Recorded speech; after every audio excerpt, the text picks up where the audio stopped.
Good, happy Tuesday morning. It is February 22nd, 2022.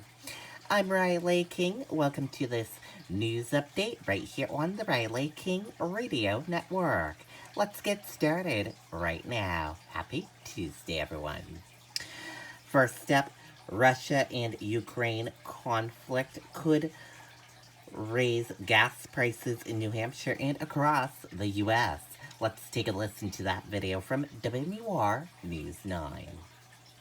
Hey everybody, it's Mark Kelly. And Gabby Gifford. Hey, so Gabby and I are coming to you today to ask... There's $3.74 of my hard-earned dollars. That's a lot of money. It's ridiculous. It just keeps going up and up. For Granite Staters filling up at the pump.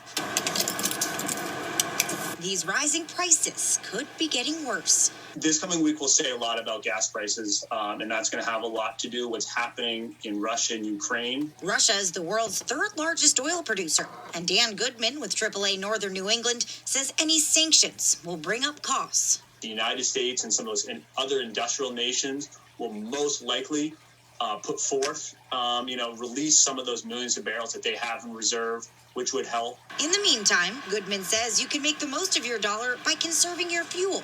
Some safety tips: map out routes, combine errands into one trip, and don't speed.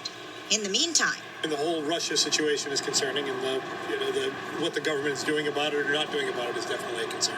Granite Staters say they're frustrated each time they fill up. I mean, it's one thing for me, but, there's a lot of people that are struggling. You got college kids, you got, my son, he's got a job making $16 an hour. So when you got to pay $3.74, that's a lot of money.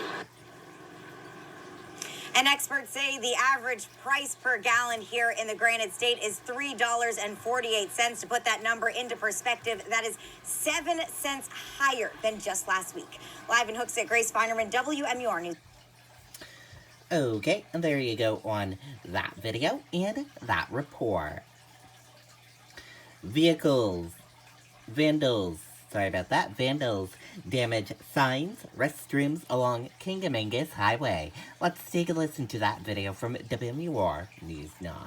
Yeah, it's pretty obvious that an individual used a chainsaw to cut through. They call it the portal sign. It welcomes visitors to the Kankamagis Scenic Highway. But now, this is what you'll see after vandals destroyed the landmark.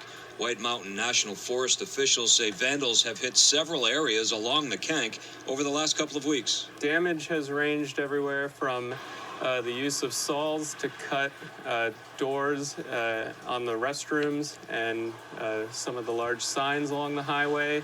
There's also shotgun damage to some of the interpretive educational panels, as well as the large wooden kiosk boards that provide information in the parking lots. The damage hurts in more ways than one. Phillips says it's obviously not something they plan for financially. Our motto that we all adhere to is caring for the land and serving people, and this senseless destruction of existing infrastructure really makes that difficult for us to be planning for our upcoming budget year and the projects we want to accomplish. Forest officials say some days see as many as 3,000 cars on the Kank, and they are asking the public to keep their eyes out for anything suspicious, but not to be deterred from visiting. We shouldn't let something ugly like this keep us from enjoying the beauty that this forest and this road has to offer.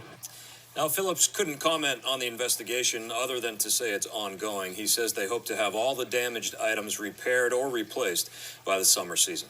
Live in the studio, Jason King, WMUR. Okay, and there you go on that video and that report.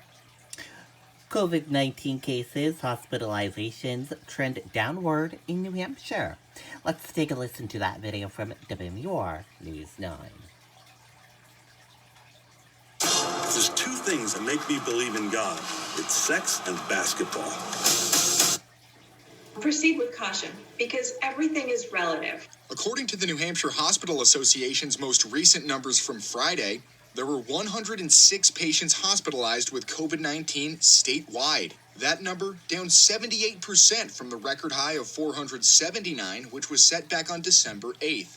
We have not won the battle, but we have gotten to a place where we're beginning to think of this as more of a endemic than a pandemic.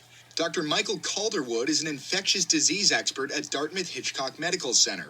He believes COVID-19 will soon become more of a seasonal virus, similar to the flu and other children's illnesses. It is likely that this will go into a stage where you're going to get an annual booster, very similar to getting the annual flu shot.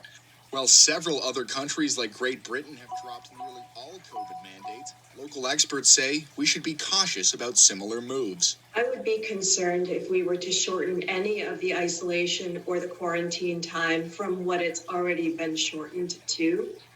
But the variants behave differently. I would be very surprised if we didn't see another variant or subvariant pop up very soon. As we start to think about what we can pull back on, we have to recall that we may have periods where we go back to masks. We may have periods where we go back to certain mitigation. And while the numbers have been trending downward for the last several weeks, doctors think we might see a small spike following February vacation week. Live in Manchester tonight, Scott Cook, WMUR News. Okay, and there you go on that video and that report. Chester family's dream car aboard burning cargo ship. Let's take a listen to that video from WMUR News 9. A fire continues to burn aboard a cargo ship in the middle of the Atlantic that contains luxury sports cars headed to Rhode Island. And one of those vehicles belonged to a Chester family. Joshua Vavra says he ordered his wife's dream car, a Porsche, back in November. And when he saw the post about the ship's demise online, he feared that car was on board. They've already communicated to everyone affected that they're going to replace the order for the vehicle, and they're going to prioritize them for production. The Portuguese Navy will be towing the cargo ship back to port. It is still unclear exactly how many cars were on board. Okay, and there you go on that video and that report.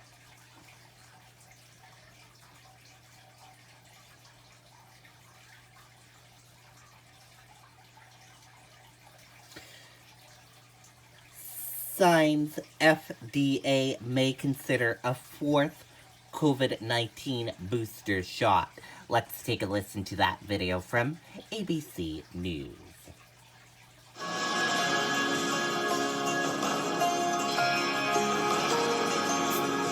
News on COVID and the pandemic tonight. The FDA is now looking at the possibility of authorizing a fourth dose of vaccine, another booster, after one study showed that the third shot, that booster offered 91% protection against hospitalization, very effective, but also that it falls to about 78% after 4 to 5 months. So how to keep the progress after this Omicron wave is over. Here's Trevor Ault tonight. Tonight, growing signs another COVID booster shot may be on the horizon later this year.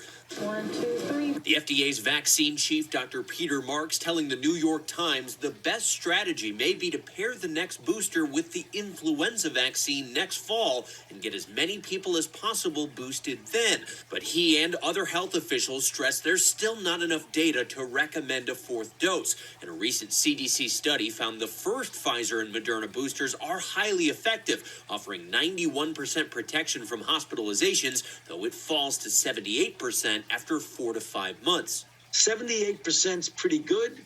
It likely will go down sometime. We don't know for sure. We're hoping it'll hold tight up there. But if it does go down, I think you can expect some modification of the recommendation. A fourth shot is already recommended for the immunocompromised, but the pace of booster shots has slowed dramatically overall. 50% of eligible Americans still haven't received one, more than 85 million people. And David, the FDA has not yet given a specific timeline for a decision on a fourth shot, but Dr. Fauci says they're carefully monitoring the potential need in real time, and they will update their recommendations as that new data comes in. David. All right, Trevor Ault here in New York tonight. Trevor, thank you. Hi, everyone. Okay, and there you go on that video and that report, and that does it for this news update right here on the Riley King Radio Network. Thank you for tuning in and listening. Have a great day, everyone. Goodbye.